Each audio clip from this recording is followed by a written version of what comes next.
If you had a list of, okay, here's a dozen things you should never do, I did them so well. I mean, I nailed them all. It was seriously terrible. I got to figure out how to do this much better. What are the most important components and foundations of a culture that's working well? So there has to be a level of trust. Psychological safety is that next layer up. And then that third layer is wow. Leaders who get those elements tend to build very high performance cultures that are extremely healthy. I had the privilege of working with a fighter squadron. These were some of the best pilots in the world. But when we go into an operations room, there's not an ego allowed, because a misalignment between the expectations that we have of each other and the experience we deliver can mean somebody doesn't come home. It's that ability to truly look in the mirror and recognize, what is it about my behavior that's getting in the way? For leaders who are now aware of the damage they've done to their culture, what are some important steps that they should take? So it absolutely starts with... Welcome to Light Within. We are so excited you're here. But before we dive in, we'd love to ask you for a quick favor. We're a brand new podcast, and you're hitting subscribe would mean the world to us. So please take a moment to hit subscribe, like, comments, and help our team bring this amazing content to you every single week. Thank you. And now back to the episode. Hello, Jeb. Thank you so much for being here. My pleasure, Steve. Thank you for the opportunity. Absolutely. We've been looking for someone just like you because work is such a big aspect of our lives. Yet so few people think about well-being and work and the connection between the two. In fact, I feel like work could be the primary source of stress and anxiety and troubles for most people because organizations are, of course, pushing for performance at the expense of well-being. But you have studied so much and even created a product to prove that that is not true. So how would you describe the relationship between leadership, work, and well-being? At the very highest level, they are inextricably intertwined. Yet leadership, performance in organization, and organizational health and individual well-being. If you look at the best performing organizations really anywhere, you see this balance between those elements that becomes the key to people who show up every day, energized about what they do, excited about making a difference, and ultimately seeing that translate into high levels of delivering value for clients or customers, performance in the organization, and ultimately a sense of satisfaction, whether you're in a leadership role and you've helped people show up and do the best work of their career at that point in time, or that individual contributor who's new to the organization who just comes in just fired up about what they do. And the challenge, of course, is creating and sustaining that, because as humans, we're really wired to kind of screw that up. It starts at the very core of what is the core of connections and relationships, and how those then connect into trust and psychological safety that are the foundational ingredients to be able to create that sort of environment in which people really thrive and perform. And that, I believe, is so often why, because it is so difficult, we see in so many organizations the default to performance, because the metrics, OKRs or KPIs, or if we set goals and then we push people to get to those goals, then we see performance. And that in many ways is just easier. You don't really have to deal with as much of the messy human dynamics, but it's far more difficult to sustain. And again, there's lots of examples of that in the business world as well as in the sports world and elsewhere, where short-term performance is done at the sacrifice of longer-term stability and sustained growth and profitability if you're in a profit organization, or just the sustained ability to deliver value and experiences to shareholders and other stakeholders, employees, clients, customers in an organization. I think what you're describing is so accurate, and in some ways, if you think about it, obvious. If you push people in the short term, that would work better. So you just keep doing that without focusing on the bigger picture and how you're positively energizing people or not. What are some ways that leaders can, first of all, recognize that they're doing that, and what are kind of steps to kind of get themselves out of that? I think that the recognition, of course, if when you get into the world of leadership development, and it's not just leaders, right? And I think just as human beings, we look in that mirror and it's like, I don't like what I see. And it's, you can go two ways. You can either turn it around and say, well, somebody else can deal with that. Or, no, this is something that I'm going to deal with and I'm going to just get better, a little bit better every day. So it absolutely starts with self-awareness and that ability to be comfortable being uncomfortable. And the how of it, though, is really the key. And I found this to be very true over a career of nearly 40 years as an operator, taking a deep dive sort of into this space in my doctoral work. And the reality is that there's very little that gets done in the world of leadership development that really helps individuals understand the foundations of human motivation. How do you actually motivate another human being in a positive, constructive way? Yeah. How do you take something that is extrinsic to them? You join a company and, you weren't born with their set of values and, this is how we do things and you don't yet understand the norms. So a big part of leadership is how do you take that person that's on the outside and make all of those things more intrinsic, more closer to the heart, and where they get up saying, yes, I'm part of this team I really want to be. I'm there for a purpose that connects to my own purpose, my own values. And organizations that do that extremely well tend to be consistently at the very top of the performance spectrum. And I do give you a quick example of that. I had the privilege when I was doing my research of working with a fighter squadron. So these are the 1% of the 1%. They are the best. These were some of the best pilots in the world. And we talked a lot about what sits beneath that.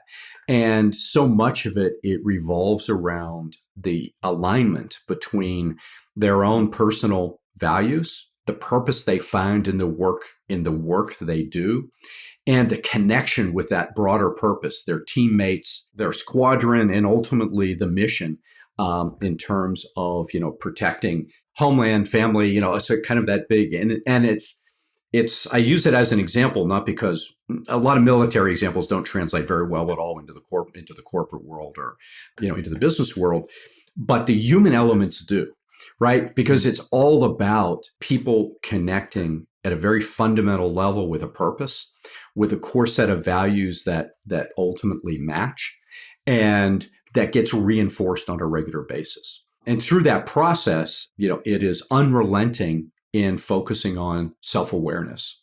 I was having dinner one night with a number of members of the squad and the squadron leader, and the captain. He said to me, the reason that is so absolutely crucial. We have some of the biggest egos in the business, right? But when we go into an operations room, there's not an ego allowed, because a misalignment between sort of the expectations that we have of each other and the experience we deliver, any gaps there can mean somebody doesn't come home, because we're making literally decisions in split seconds. And often it's actually because you're flying a couple of feet, a meter or so away, wing to wing. Often it is actually looking at somebody as opposed to necessarily even taking the time to communicate. And at the end of the day, that comes from absolute ownership and commitment to a set of a purpose, a set of values that lays the foundation for trust. That at Mach 2, you can make split seconds decisions and bring everybody home. That is at the core of it. That is truly the culture that we all hope for, and that's such a incredible example of how that much trust could be created between team members, And that could lead to, doing things that are unimaginable. When you look at planes that are flying next to each other, we go like, how is that even possible? How's that even possible? That's exactly right, Steve. And again, Exactly. Yeah. it comes back to that, and the stakes, of course, truly are life and death in that, which is not the case, as we talk about the business world. But underlying psychology and actually neuropsychology of it is the same.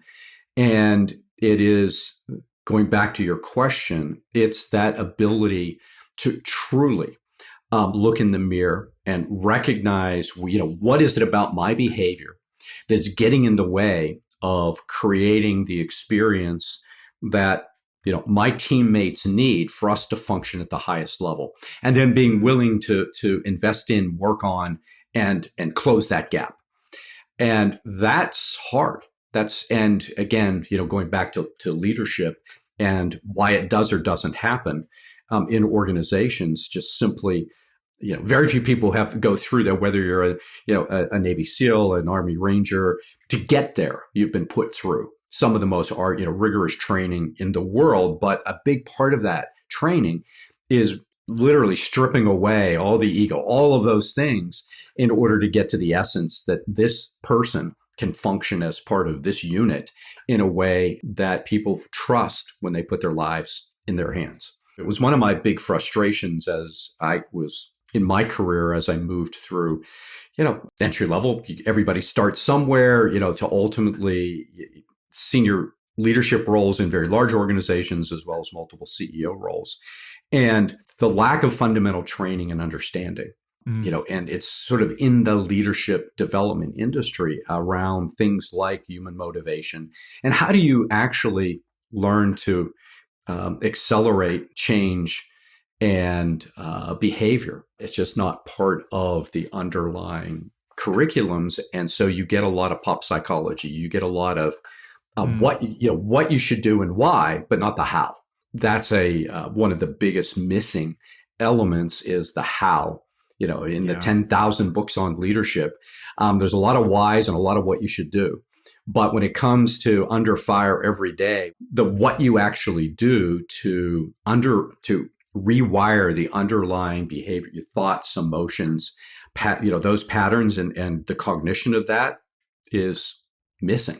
And that's why we don't see the sustainable performance and growth in so many organizations, is because that's missing. I love the example you just shared, because it is a very clear picture of a strong culture producing extraordinary results. But actually in the business world, it's actually very hard to find good examples. Like, we hear about Elon Musk all the time, and startups working 20 hours per day and just making things happen. If we're not doing that, we feel like we're failing or not trying hard enough. Is there a way to truly prove that one approach is better than the other? Those are good examples. And I think they're good examples because they highlight a bit of a misunderstanding. When it comes to culture, context matters a lot. Couple of examples. One is, the examples I used earlier around special operations, there is no harsher in context. You talk about, being an extraordinarily difficult, stressful context, right, for developing people. But it works. And why does it work? Well, it works because everybody that walks into those environments knows what they're walking into. That is the culture. And the culture is one of, extreme stress. You sign up to, for these gigs. As so long as the context is understood and the focus continues to be on trust and psychological safety in that context. Like, you're in a really rough environment in terms of the training, in terms of the development, but you understand that that's how we get to be who we are. It works. In the business world, you go to work for a BCG or one of those, you're going to put in 70, 80 hours weeks. You get put into a room, doors are locked and you get abused. No. So again, the context matters a lot, because what's key with the culture is that, one, that it is consistent in terms of the leader's behavior at scale in that organization. And if it's built around a set of core values and a purpose that you connect with. And the foundation is at its very core is built around trust and psychological safety and those relationships. Then the context is what we choose. It's only when we get those disconnected. It's, hey, I'm going to work for, your average company and I have a toxic team environment, or I have a toxic boss, or the culture itself is toxic. It's like, whoa, wait a second. That's not what I signed up for. And so you get this gap between what I expected and the experience that's being created. That little dynamic between expectation and experience is at its core, it is trust, right? You think about any relationship, any of you've ever been in. You had an expectation of that relationship. And when someone met or exceeded your expectation, what happens to your level of trust and that? And this is how we get married. We have experiences that consistently meet or exceed our expectations. And our core, from a neural circuitry standpoint, this reward is called a reward prediction error, right? Our brains are modeling kind of Bayesian prediction engines. And so you begin to predict that I'm going to continue to have a great experience with this person, with this brand, with this company. And so long as those are being reasonably met, we model that, we predict it, and our reward systems at a neurobiological level support that. And so that's why we feel good. Ultimately, it's a neurochemical experience we're having where we anticipate this, it happens, we get it, our dopaminergic system kicks in, it feels good. We're not being overly stressed. So, our other aspects of our serotonergic system kicks in, and you create an environment in which, again, your expectations are being reasonably well met by the experience we're having. For you and I, would seem to be insanely stressful. I mean, no way, no how. Down to, we're going to be in a monastery, a Buddhist monastery in Tibet. And you get that whole range. And for different individuals, one can be incredibly stressful versus the other. And that's kind of the cool thing, is that so long, again, as the culture that's being created is being done so through consistent behaviors that ultimately engender trust and psychological safety and strong connections and relationships, everything that happens in between then gets built on that. It's if you violate those foundational elements, then you're setting yourself up for a world of hurt in terms of people's behavior that emerges from low trust, lack of psychological safety, poor relationships in an organization. Then, all of the other things that ladder onto that, you see some of the worst in human behavior. And it's the most destructive, because then you create highly toxic, stressful environments where you get chronic stress. The results of that are extremely well documented, in terms of a source of cardiovascular disease. Wow. You can go down the list of things where chronic stress, whether it's in a work environment or other situations, but have very real psychological and physiological impact. I think what you're describing is so critical, because you're not saying that well-being is about just like simply controlling hours. It's actually about matching the psychological experience of everyone with a common set of expectations and values, and creating something so foundationally strong that actually leads to well-being. Some situations will call for, harder work. Some situations will call for more creative work, for instance. But it's really creating that shared understanding and culture that is the most important.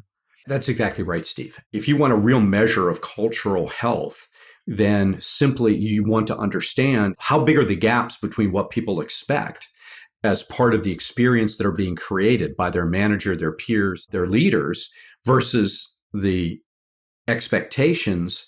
And that tells you everything in so many ways about whether you're a good fit, because one person's toxic culture is another person's nirvana, right? It's like, no, this is where I want to be.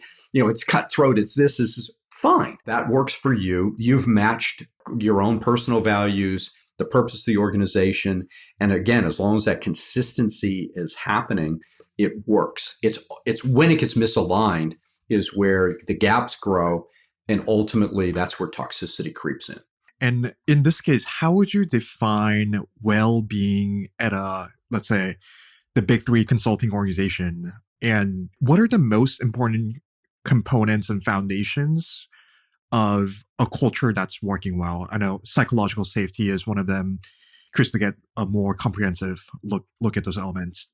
In some ways, we first go below culture and say, well, what is foundational to humans working effectively together? And so there has to be a level of trust. When you have trust within more of a team environment, that tends to be more what we call in Amy Edmondson's work at Harvard Business School was seminal in really identifying the group dynamic. What was going on? Because Steve, I might trust you, but when we get into a team setting, suddenly the mean girl scenario kicks in, and I don't feel psychologically safe because everybody's behavior, I feel like I'm being bullied, and maybe you don't stand up for it. So when you and I are out one-on-one, that's great. But boy, in a team environment, I don't feel safe. I don't feel like I can be myself. And psychological safety is that next layer up in terms of how do I feel relative to the team context or organizational context I'm in. Do I feel safe? I can bring my kind of whole self to work and function, do my best work of my career at that point in time. And then that third layer is that connectedness in strong relationships that typically comes, and this is where we begin the layer. So you have at that very foundation, trust, psychological safety, strong relationships. Well, why are strong relationships important? Well, because they layer into alignment between where do we find purpose, what are our values, again, as a person, and what are the behaviors that we then look for, condone, or really, find off-putting.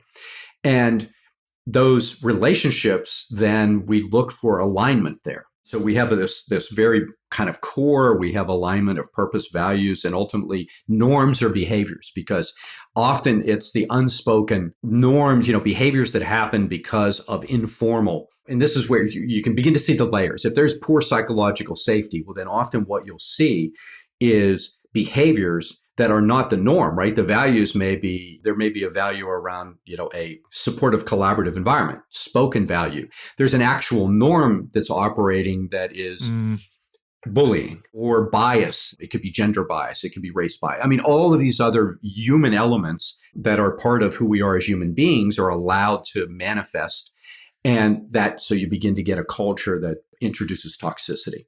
Kind of the next two elements in the layering of culture then are, how are people motivated to pursue their goals? Are you tapping into the core psychological needs that we all have at work, which revolve around that connectedness, that purpose and goals that we relate to, around a set of skills or competencies that can help us realize that purpose?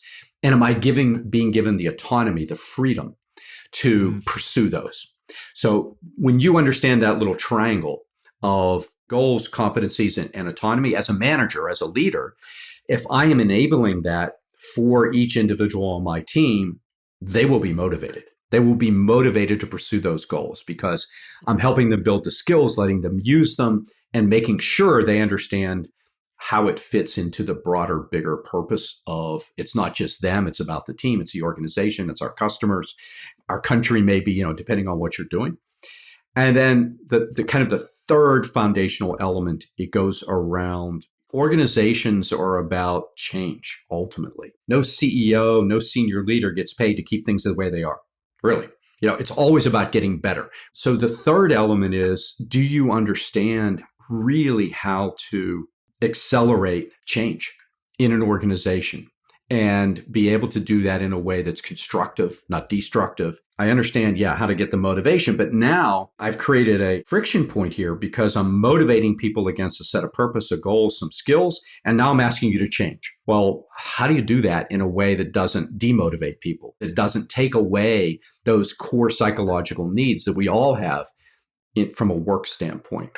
And so that's kind of that third foundational element revolves around motivating behavioral change. And so leaders who get those elements, right, who build that foundation of trust, psychological safety, and strong relationships by connecting and aligning purpose, values, and behaviors with how they motivate people, and then how they foster or facilitate change, tend to build very high performance cultures that are extremely healthy, because now I've connected well-being to performance at every step of the way. Ultimately, it's actually a fairly simple architecture in terms of describing that framework. It's the how of it that becomes a bit challenging, because so many of those elements, again, as humans, we're wired to screw it up. You really have to get good at understanding yourself, at understanding how we emotionally regulate by really engaging our cognitive brain in ways that prevent some of those things that break down trust or destroy psychological safety or build toxic relationships don't happen.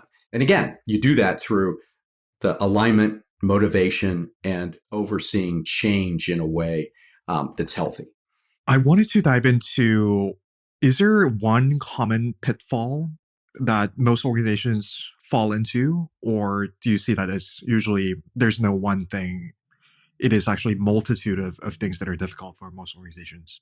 We may have a disease process or pathology going on, and there are times where there could be a singular cause to a disease process, but most of the time it's a collection. It's a much more holistic. You can look at a genetic profile, but they're not determinate, right? Genes are explanatory to a degree. However, genes express based on the way in which we interact with the world, the way the world reacts to us, the way we interact, right? So it's this holistic system. And then our choices, in terms of physical health and diet, and from a mental health and how we handle stress. And again, I'm leaving out acute, chronic, there are always spikes, right? That do get you. There's lightning strikes. It does happen. But most of the time, in most organizations, it is much more something that began happening as a company forms. And I see this in startup, having sort of taken a company through Techstars a number of years ago. And, so in a very rich startup environment, but watching how companies at the very beginning, the handful of founders and the behavioral indicators that come from that, pretty predictive of how this is going to go. And indeed, I just look at the cohort that our company was in, and turned out to be, the ones that have done best definitely had that ability to look in the mirror, that ability to, being very intentional about the culture they wanted to build, and not allowing a lot of their own interpersonal demons to come into play. And those that didn't survive. And yeah, so, and you see this, as a company gets much bigger and gets scale, there's more room for people to move off one way or the other. But ultimately, I think the companies that survive and thrive, they all share that common holistic approach to looking at culture.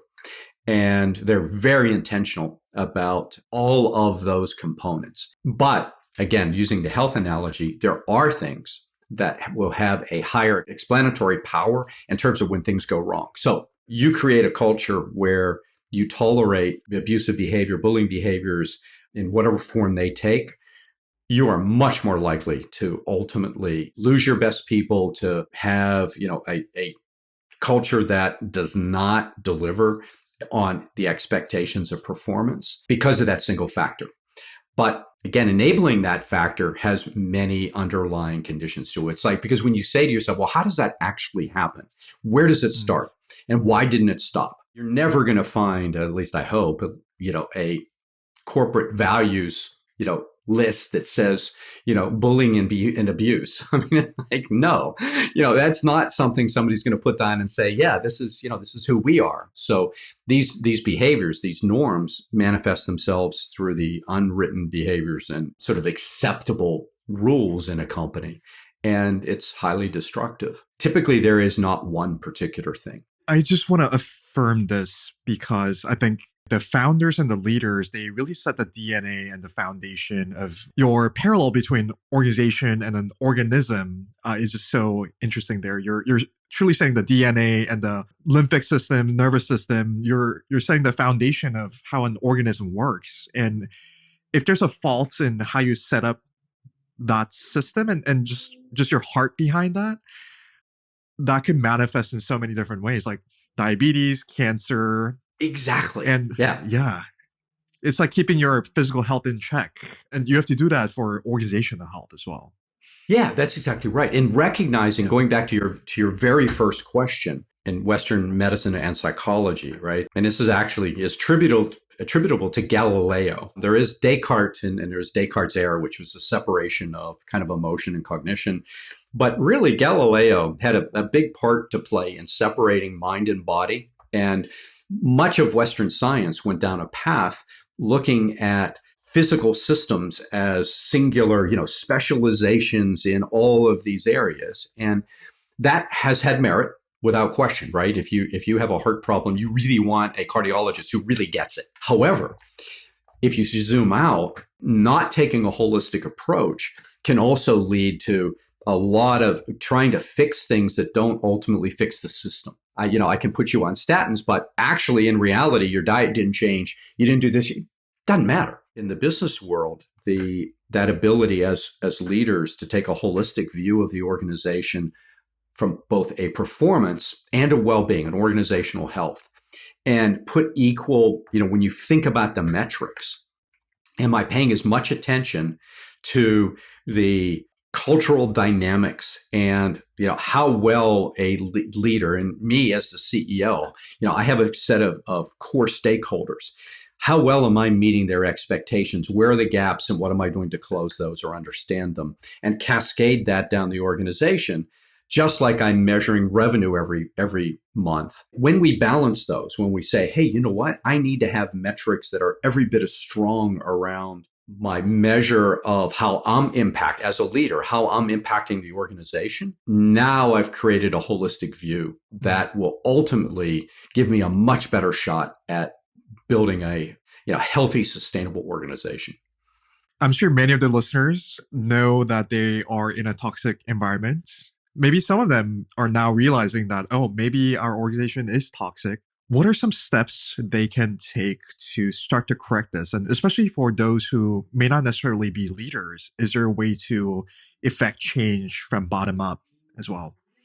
I think there's a decision around if this isn't the right place for me, do I have the option to and find a way, to a place that is better? I had this personal experience in multiple occasions. One, in a company called Kodak that I now have to say called because a lot of particularly younger people today are like, yeah, I think I knew that. But, 20 years ago, it was one of the top 3 best known brands in the world at the turn of the 20th century. And it died. And it even despite a new CEO that was brought in the late 90s and somebody who then brought me into the organization, on the digital side to drive real change.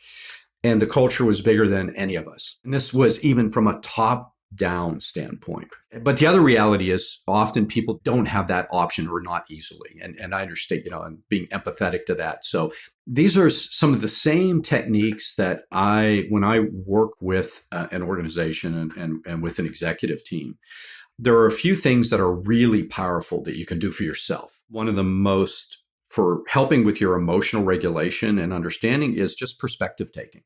The more that we can take ourselves out of our chair and put ourselves into someone else's and understand it. So you don't have to agree with it. You don't have to, condone, but the more you understand it, what you've done is given yourself a degree of control.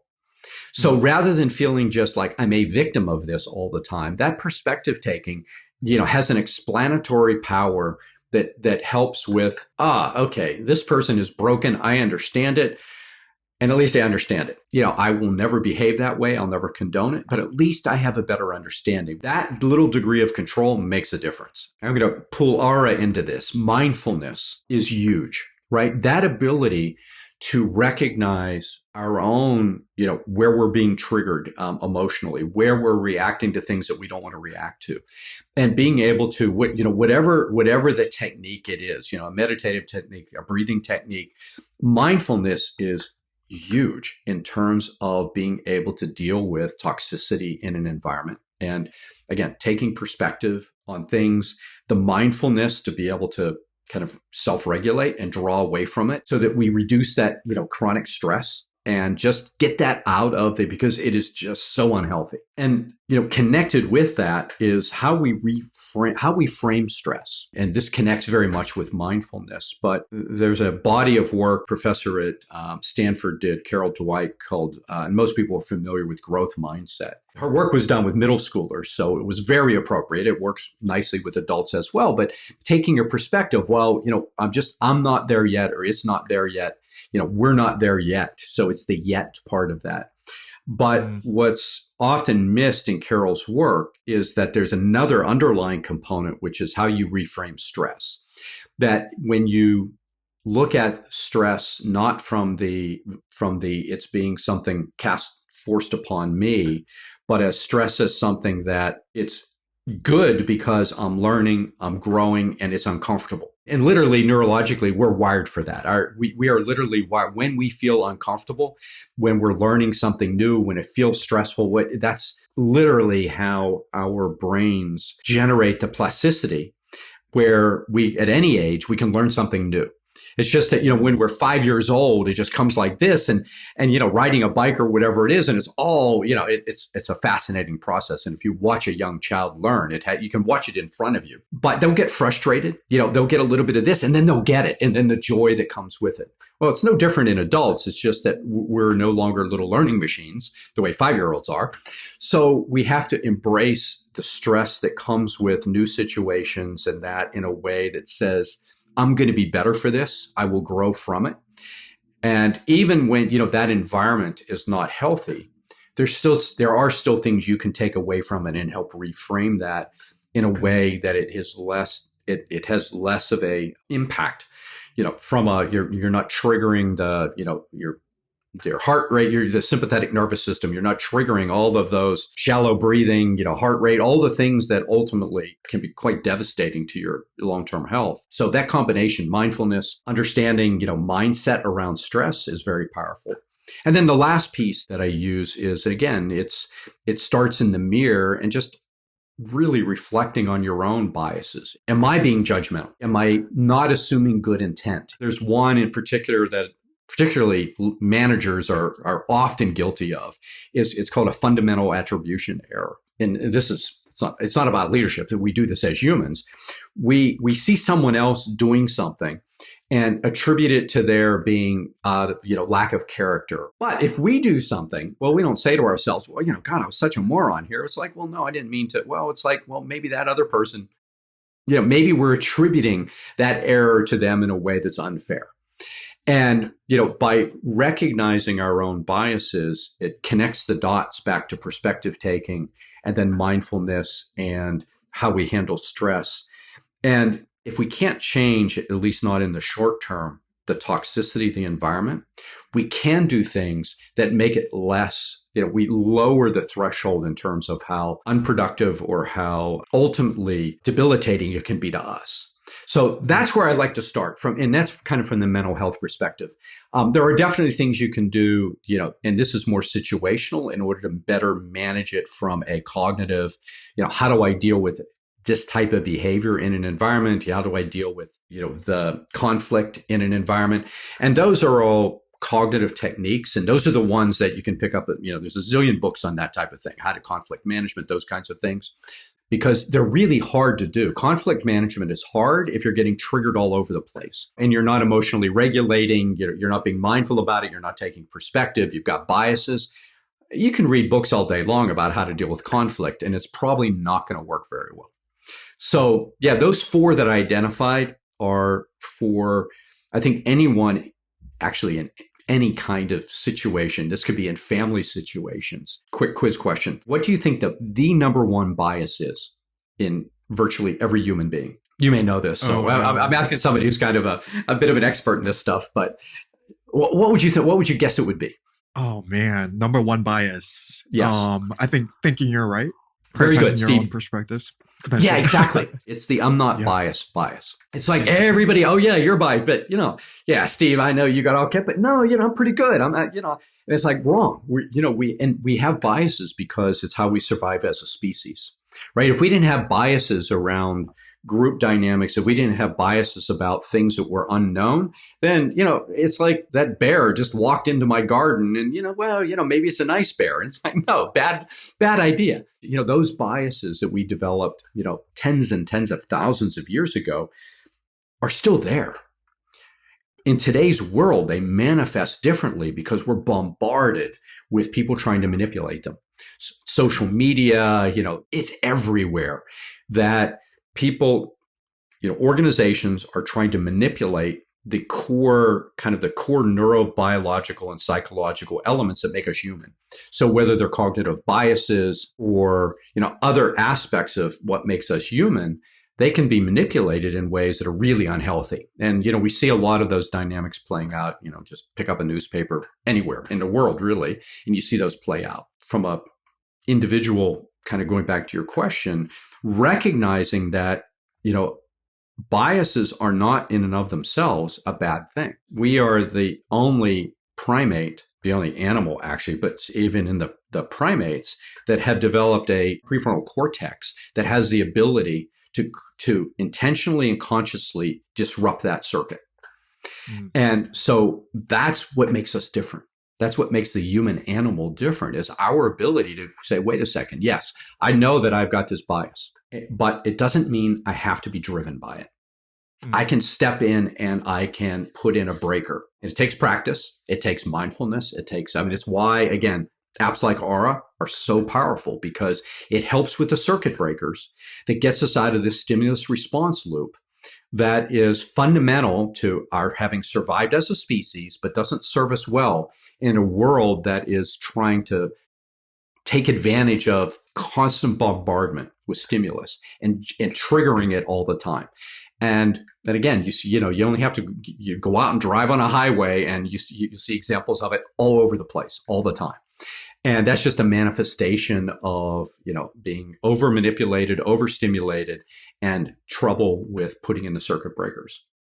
I feel like that's such an empowering concept, because even if you are in an unhealthy organization, you can work on the power of your mind, quite literally, to make better sense of what's going on and to be able to adapt and to withstand some things that might have hurt you in the past, but you can truly adapt to it through practices like mindfulness, processing, and being aware of your own biases as well. Yeah, that's exactly right. And it's, again, that just the act of taking ownership has a huge benefit in this process. And again, I am not a clinician, I work in the corporate world, but you do a lot of the same basics, right? And through this process, and, the, abnormal psych and some of the techniques that like cognitive behavioral therapies and that they use a different kind of triangle around feelings, thoughts, and behaviors in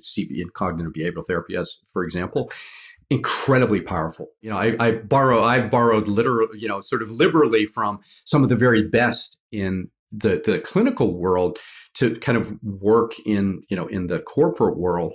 Not as a clinician, because that's something, you just refer that out, but as a way to, because we're human.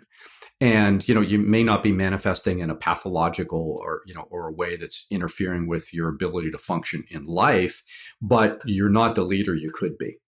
And, as an employee, it's bad for the company, but it's really bad for the person. Having to spend time every day doing something you don't find purpose in, just collecting an extrinsic reward like a paycheck over time, really, it just wears people. You're not the person you could be.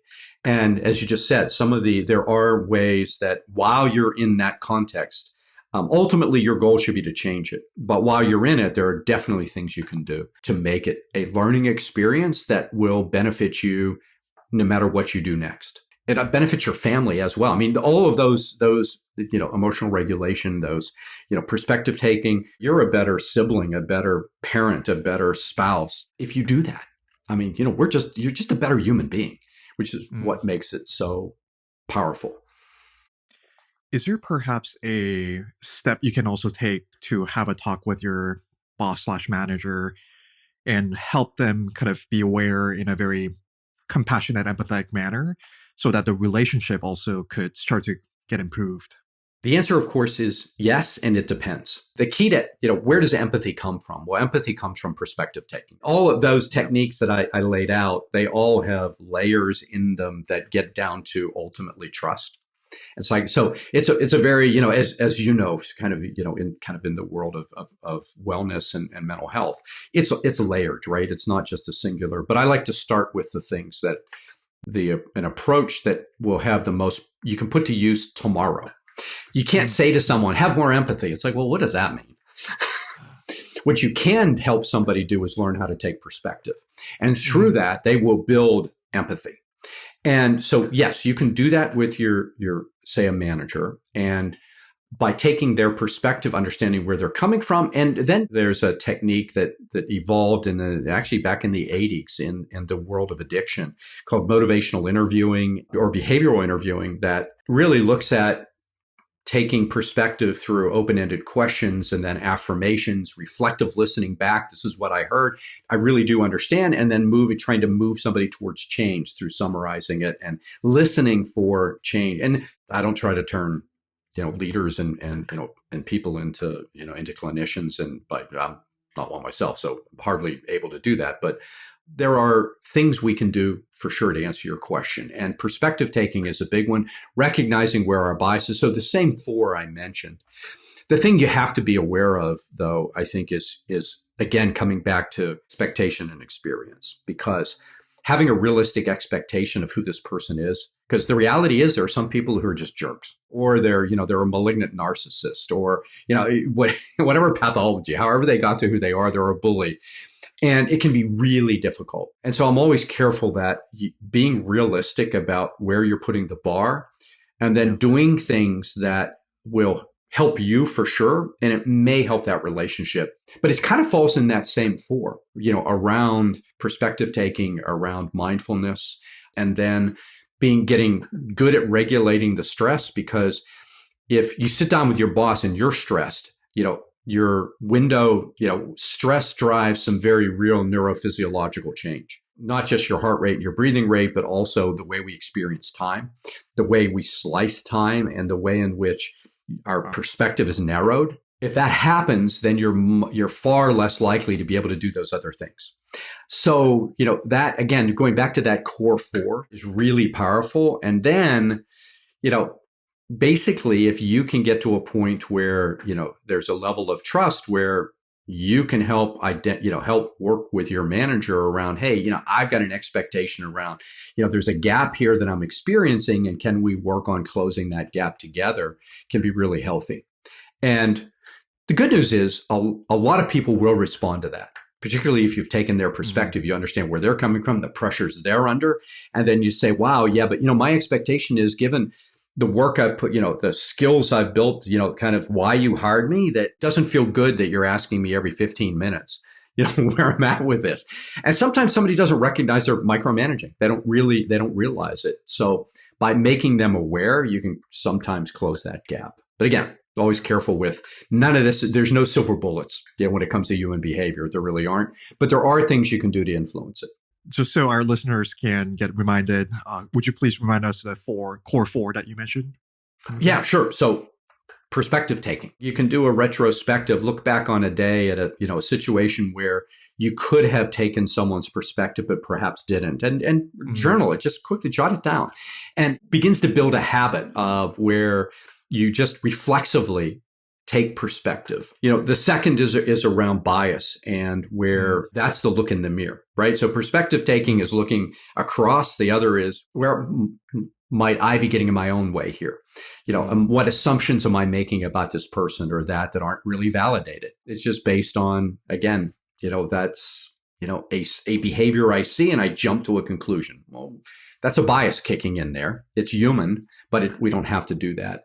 And then connecting mindfulness and stress, right? The mindfulness in terms of being simply aware when our, shallow breathing, we feel, I'm just feeling this, and that's going to stress me out for the next week? And how do I bring in, whether it's breathing techniques, meditation, there's so many. And again, you're the expert in this, much more than I am, but the techniques that can, in the moment, help reduce, which then connect back to how I frame stress.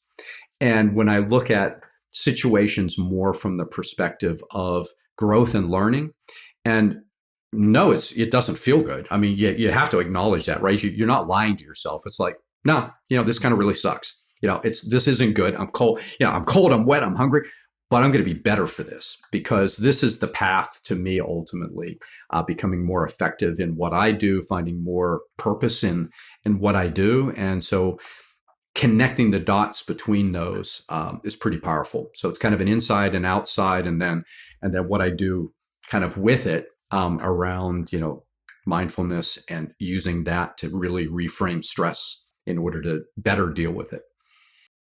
I love that there's such a clear framework that you presented us. So thank you so much again, Jeb.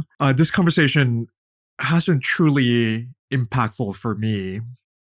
And that's one of the reasons why we wanted to bring you on, because about maybe like 2-3 years ago, I realized I'm totally ashamed of the person and the leader that I became at the time.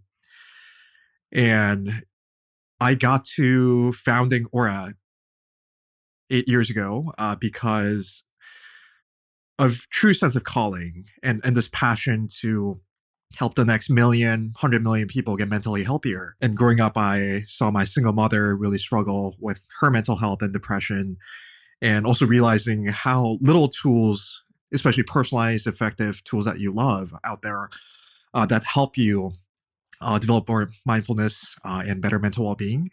But throughout the course of running my company, there's been a lot of traumas that I have completely failed to truly process and overcome, like almost running out of money, funding disappearing overnight.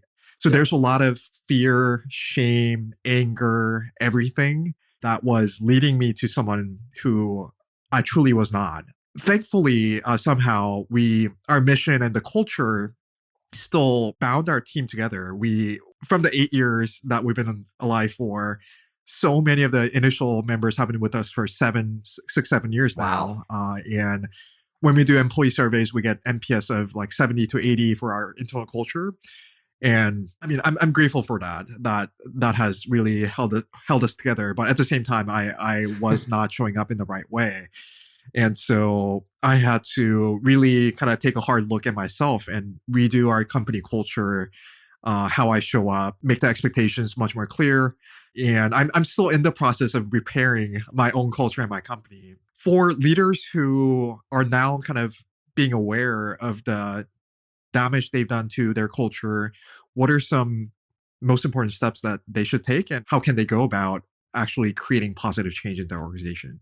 Yeah, that's a fantastic question. And but even before I jump to that, I can it happened a little differently for me in that it was my first leadership experience. You get promoted, right? And I had a team. If you had a list of okay, here's a dozen things you should never do. Like I did them so well. I mean, I nailed them all. Seriously, terrible.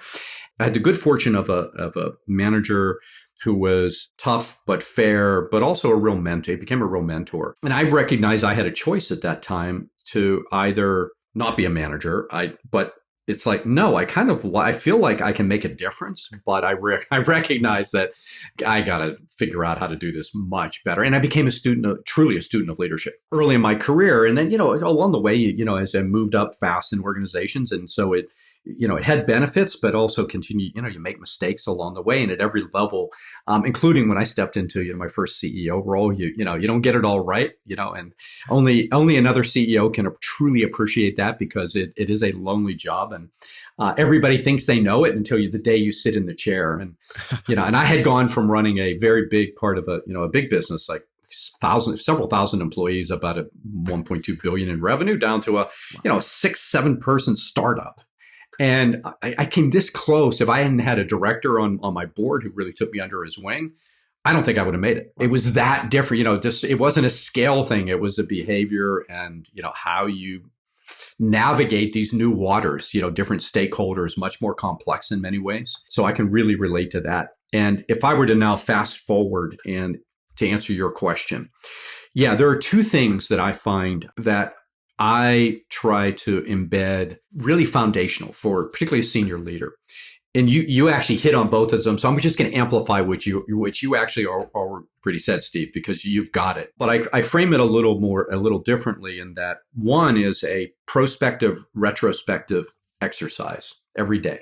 And I call this compound interest, because it's when you start your day as CEO, if you start that day saying, how do I want to show up, lead, and accomplish my work through my team today?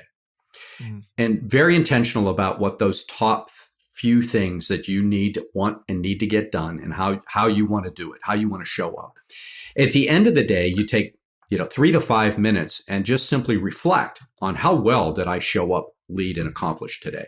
Particularly in a CEO's chair, it's through everybody else, right?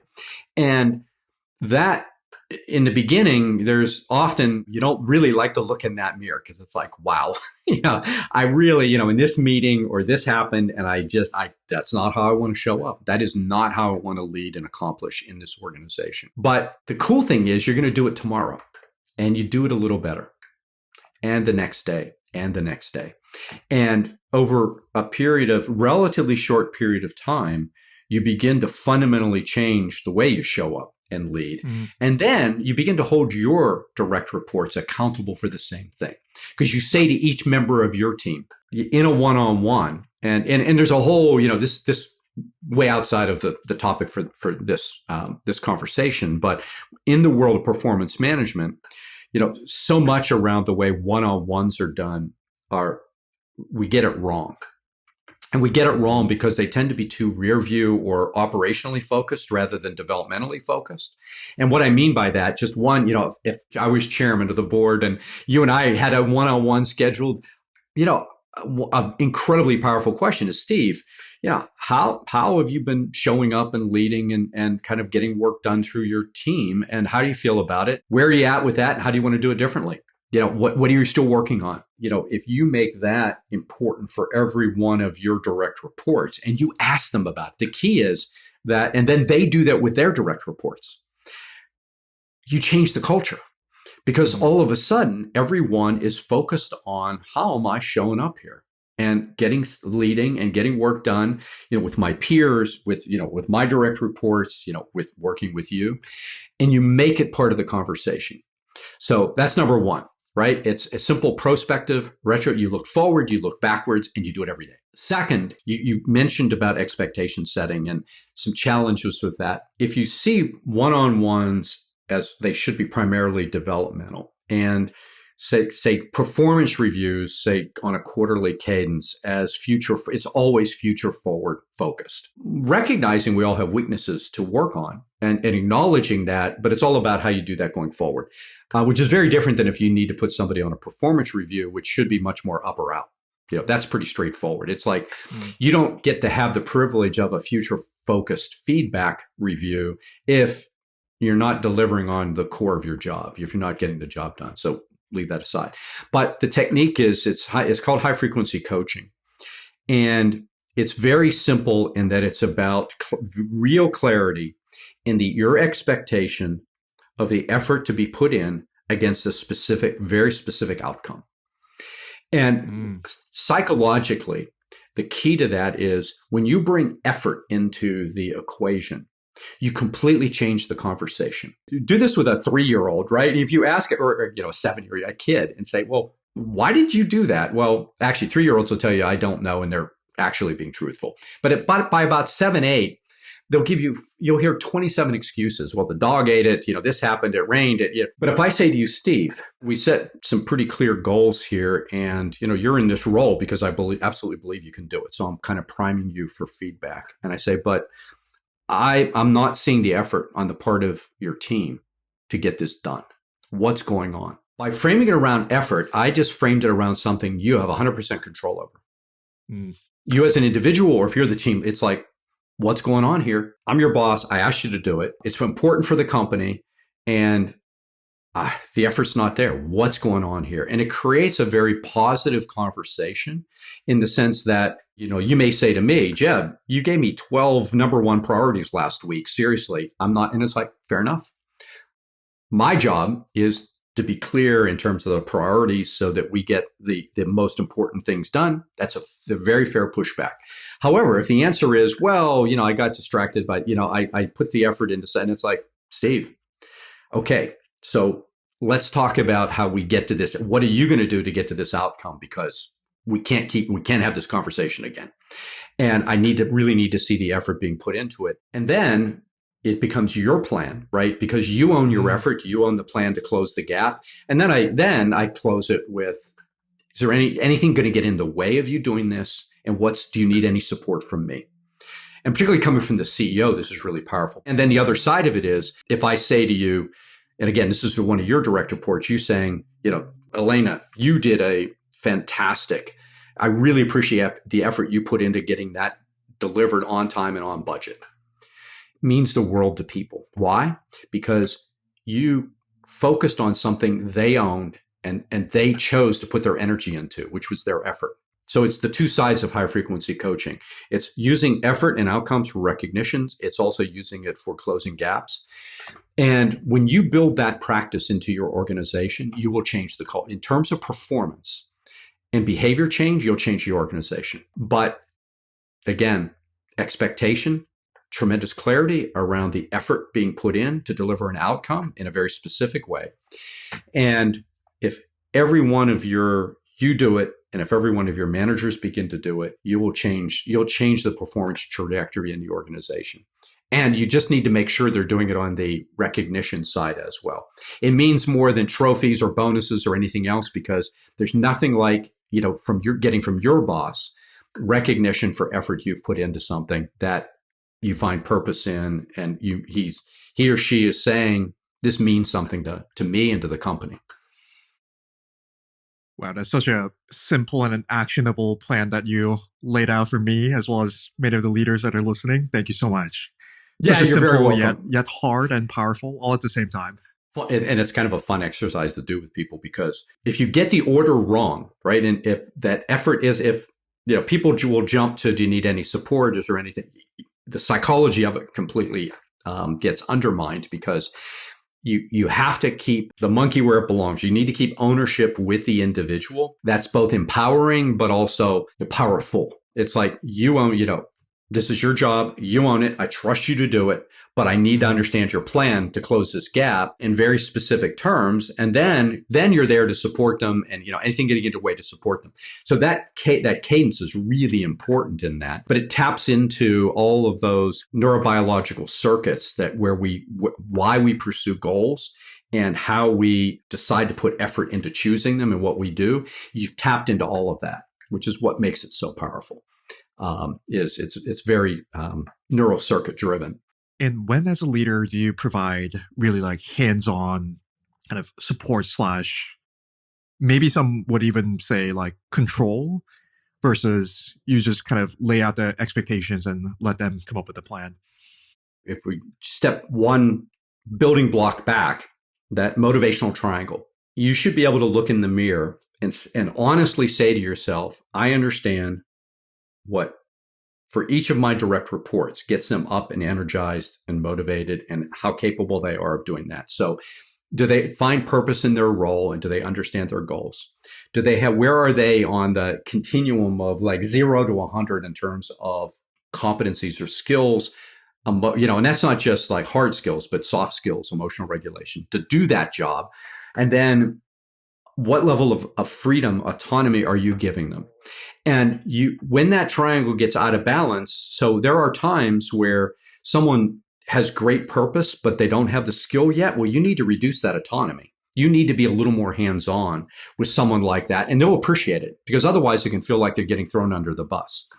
If you have someone who is highly competent, they're all on board with the goals they've got, the purpose, and why they do it, then step away. You just give it to them. Now, if something falls off, this is why it's high frequency coaching. You step in quickly to, hey, this missed, what's going on. So it's not like constant micromanagement. But the key is that if, you should be able to sort of, mentally draw that triangle for yourself and everybody on your team. And this comes down to that notion of personalization, whether it's from a leadership, a mental, health and well-being, from a performance. It comes down to people and how motivated that person is, and how you're accelerating the performance and the kind of the change in the performance of their continuing to build their career and their capabilities. So when you combine those two, it's really powerful, right? You should know where each person is so that you adjust the autonomy accordingly, and then you coach on that frequency. And always reserving the right, particularly as CEO, as an intervention if it's really needed. I mean, you always reserve the right, but you should use it very judiciously. Jeb, you have so much tremendous knowledge about leadership, and I know that you've taken all this knowledge to found Xmetryx. I'm really curious about the thesis behind your products and what you're trying to achieve and how it works. Yeah, thanks for asking. Well, very simply, for me, Xmetryx was born, and I'm just half the equation. My co-founder, she really had some of the early insights and actually challenged me. This was as I was starting my doctoral work around experience and expectation, because she had a background in customer experience.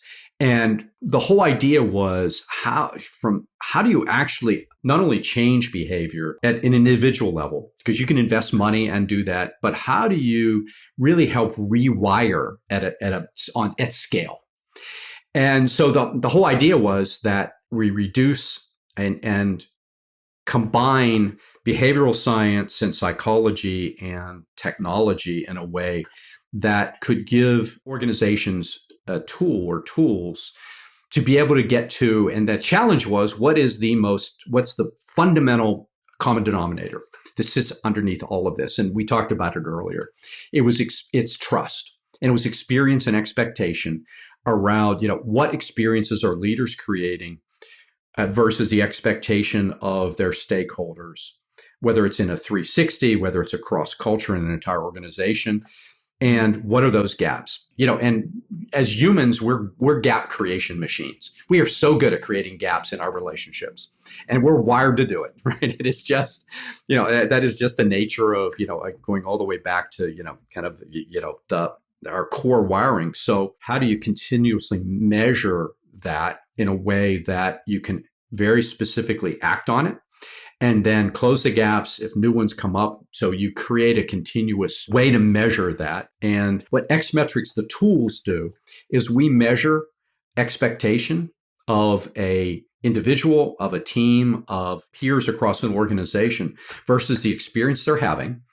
And then, and the why of it, what is driving the gap in order to provide insights to close those gaps. I mean, at its very simplest. Now, the way we did that was to completely rethink, literally, from how you gather feedback, because there's only 3 questions. We use facial encoded emoticons for the emotional side. We use color and size for the cognitive. The branching questions are triggered by what comes there. And then we use a large language model analysis capabilities into it today. So you don't need a PhD to actually analyze it.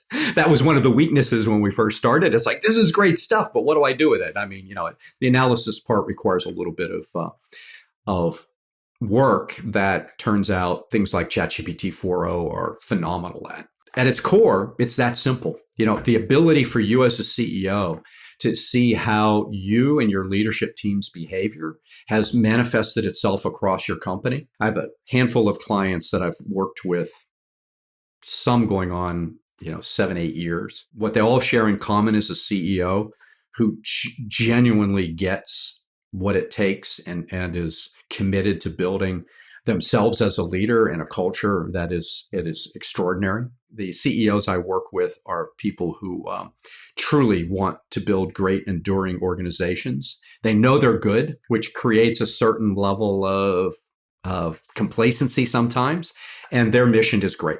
I personally, look in the mirror, want to be great, and I want my team to be great. I want this company to be great. It's more of a legacy mindset than it is, how I'm going to cash out in 6 months or 3 years or whatever. So For people who are just dying to try out your product and see how it can transform their organization, where should they go? the best way is, and I'm most visible on LinkedIn, just Jeb Hurley. You go in Jeb Hurley, there aren't many Jeb Hurleys on there. So it's easy. And then, messaging on there is truly the best way to, sort of connect. And I'm always, I'm a true believer in, I have a give first mindset. So I am always open to having a conversation. And, if it's something that I can help with, if, our tools can help with, I'm happy to do that. I'm equally happy to recommend someone else or something else if that's, what we do isn't really a fit. So Awesome. As the last question, to help our listeners find the light within themselves, what is one advice you'd like them to take away with? for me, I think it has a lot to do with, we're all on a journey. And who I am right now on that journey and relative to where I want to be. For me personally, I found, I can only answer this really for myself. It's hard to answer it for others. But I find that identity piece to be incredibly powerful, to always be matching against, my behavior. I see myself as this. This is who I truly want to be. And now am I behaving that way? Am I actually following through on it? Because if I'm not, the only person I'm fooling is the person in the mirror. And whether that's with diet or exercise or, mindfulness or whatever, if you're just fooling yourself, it will catch up with you. Wow. Thank you so much, Jeb. I personally learned tremendously from you, and I'm sure you've impacted so many of our listeners and just changed the way we think about organizational health. So thank you again for being here. Steve, absolutely my pleasure. And thank you for giving me the opportunity to, at least put a little bit more of some insights into the universe. Hopefully some of them are useful for your folks. And it's been a real pleasure. Thank you. You're welcome. Thank you so much for watching. Hope that resonated with you. If you're watching on YouTube, please hit that subscribe button and leave your thoughts and comments. Your support means the world to us and helps us bring these conversations to you for free. We read every single comment and we would love to connect with you there. So go subscribe. Until next time, love yourself, be kind to yourself, and remember, your light is always within you.